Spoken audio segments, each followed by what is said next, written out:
आज की जो वीडियो है वो मेन गर्ल्स के लिए होने वाली है। इस वीडियो में आपको लड़कों के बारे में कुछ ऐसी बातें बताऊंगा जो शायद लगभग लड़कियों को नहीं पता होगा, ज़्यादातर लड़कियों को नहीं पता होगा, बट वो लड़कियों को बातें पता होनी चाहिए लड़कों के बारे में। वो बातें बताने से पहले आपको एक दूसरी बात बताता हूँ। ये एक वर्ड है रिलेशनशिप। 2026 के अंदर ये वर्ड इतना कॉमन हो चुका है। रिलेशनशिप, सिचुएशनशिप और पता नहीं कौन कौन सी शिप है, ये बड़ा कॉमन हो चुका है ये चीज़ें। तो स्कूल की लड़कियाँ, कॉलेज की और जॉब वाली लड़कियाँ जितने भी हैं सारे इस चीज़ में फंसे हुए हैं। सो भाई, अगर आप स्कूल में हो 8, 9, 10th, 11th, इवन 12th में भी हो, आपका स्कूल ख़त्म भी होने वाला है, बट अगर आप स्कूल में हो तो भाई गलती से भी इस चक्कर में मत फंसना, रिलेशनशिप के चक्कर में मत फंसना। अगर आप स्पेशली स्कूल में हो तो भाई, जब आप स्कूल में होते हो तो आप इतने मैच्योर नहीं होते, तो आपको स्कूल के अंदर स्पेशली इन चीज़ों से दूर ही रहना है जितना हो सके। अगर आपको रिलेशनशिप में जाने का इतना ही शौक़ है तो आप कॉलेज में जा सकते हो, मे भी कॉलेज में जा सकते हो। अगर आपका मन करे, बहुत मन है जाने का, तो कॉलेज में जाओ, वरना स्कूल में तो बिल्कुल अवॉइड ही करो इस चीज़ को। बट जब आप कॉलेज में भी अगर जाओ रिलेशनशिप में, तो आपकी फ़र्स्ट प्रायोरिटी आपकी पढ़ाई ही होनी चाहिए। आपकी फ़र्स्ट प्रायोरिटी आपकी रिलेशनशिप नहीं होनी चाहिए। जो 90% जो लड़के होते हैं जब वो कॉलेज में आते हैं वो टाइम पास करने के लिए ही आते हैं। इवन मैं आपको अगर अपना एग्जांपल दूँ, मैं अभी 12th में हूँ। आफ्टर 5 to 6 मंथ्स मेरी 12th ख़त्म हो जाएगी। जब मैं कॉलेज जाऊँगा तो मैं टाइम पास के लिए जाऊँगा, ना मुझे कोई नंबर की टेंशन, ना मुझे कोई जॉब की टेंशन। मैं सिर्फ टाइम पास करके कॉलेज ख़त्म। तो 90% जो लड़के हैं वो टाइम पास के लिए आते हैं। और भाई, तुम लड़की हो, तुम्हारे माँ बाप तुम्हें कॉलेज भेजते हैं कि लड़की पढ़ेगी लिखेगी, कुछ बड़ा करेगी, सेटल हो जाएगी, उसकी लाइफ बन जाएगी। अगर तुम रिलेशनशिप में जाती भी हो तो अपनी फ़र्स्ट प्रायोरिटी अपनी पढ़ाई को दो, सेकंड प्रायोरिटी अपने आप को दो, थर्ड प्रायोरिटी अपनी फैमिली को दो। आगे जितनी प्रायोरिटी जहाँ जहाँ देनी है, बट जो लास्ट प्रायोरिटी आपकी होगी वो आपकी रिलेशनशिप में होनी चाहिए। आपकी कभी फर्स्ट प्रायोरिटी नहीं होनी चाहिए। फॉर एग्ज़ाम्पल, अगर आपका कोई बॉयफ्रेंड है और उसने आपको कहा आज ना चल डेट पे चलते हैं, तू अपनी ये वाली क्लास बंक कर ले कॉलेज में, और आपको उसके चक्कर में अपनी कोई भी ऐसे क्लास वगैरह मिस मत करना, और उसको बहाने मत मारना कि नहीं यार आज बहुत सर पढ़ाएंगे या मैम पढ़ाएगी, आज लेक्चर है, आज बहुत इंपॉर्टेंट है, आज टेस्ट है। बहाने मत मारना, सीधा बोलो नो नो भाई नो, मैं नहीं आ रही। मैं भी अपने लेक्चर के बाद चल सकते हैं, बट अभी लेक्चर तो मैं जाऊंगी, बंक मैं नहीं करूंगी। उनको साफ मना कर दो। तो मैं लड़कों की कुछ बातें बताता हूँ आपको, जो पहले वीडियो की स्टार्टिंग में मैंने कहा था कि बताऊँगा। जब आप अपने बाबू के साथ टेक्सटिंग करते हो, इंस्टा पे, व्हाट्सएप पे, जिस पे मर्जी करते हो, तो भाई जो आपका बाबू होता है वो आपको लगता है कि सिर्फ मेरे बाबू और मैं बात कर रहे हैं, पर जो आपका बाबू होता है वो अपने चारों तरफ 3-4 लौंडे लेके बैठा होता है। वो चार सारे के सारे उसके फ़ोन के अंदर देख रहे होते हैं कि आपने कब आई लव यू लिखा, कब क्या लिखा, कब घूमने के लिए बोल रहे हो, कब क्या। वो सारे पढ़ रहे होते हैं ग्रुप में। और कभी कभार तो क्या होता है, आपको लगता है आपका बाबू चैटिंग कर रहा है, लेकिन आपके बाबू का दोस्त चैटिंग कर रहा होता है उसके फ़ोन से आपके साथ। आपको एक स्टोरी बताता हूँ। मैं अराउंड 9th या 10th क्लास में था, तो यार मेरा भी एक दोस्त था, उसकी गर्लफ्रेंड थी, वो चैटिंग कर रहा था, उससे मैं साथ बैठा हुआ था उसके। तो उसे एकदम से कोई काम आया, उसने मुझे फ़ोन पकड़ाया कि ले तू चैटिंग कर ले, इससे थोड़ी देर बात कर ले, मैं भी थोड़ी देर ये काम करके आ रहा हूँ। भाई मैं भी इतना बड़ा चूतिया, मैंने भी कर ली। मैं तो खुश हो गया कि भाई मेरे को चैटिंग करने को मिल गई।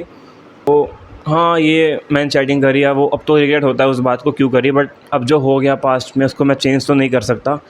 तो हाँ, ये बात ध्यान रखना कि आपका भी जो बाबू है वो साथ में ये सब काम करता होगा शायद।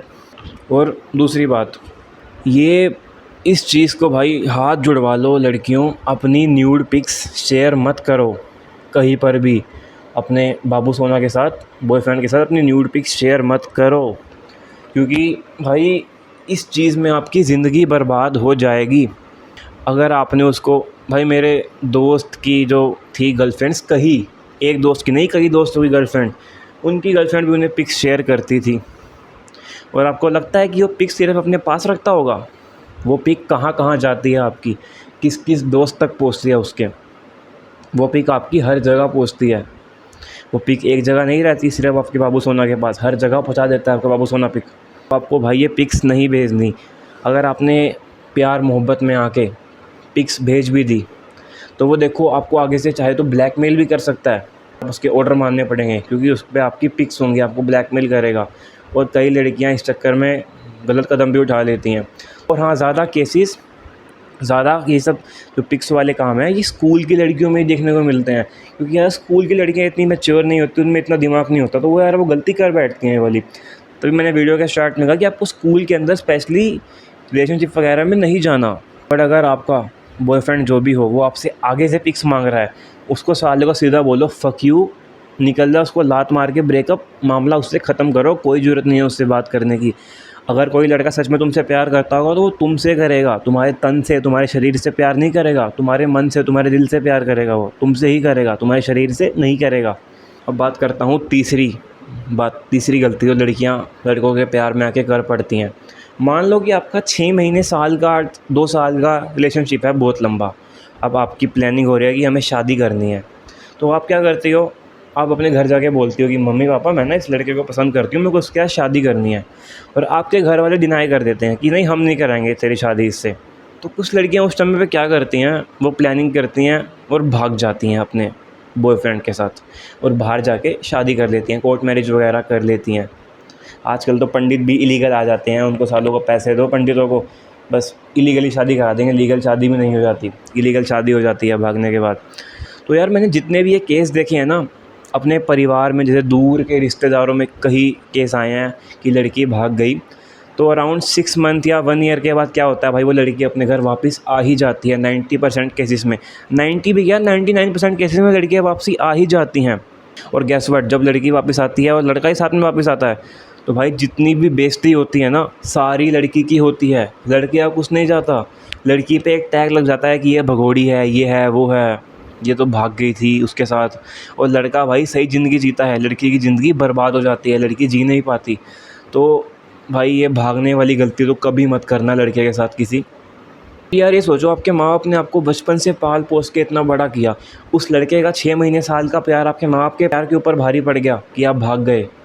और हाँ, लड़कों के बारे में एक लास्ट बात आपको मैं बता दूं, जैसे कि लड़के भाई लड़कियों के बारे में बहुत बुरा भी बोलते हैं।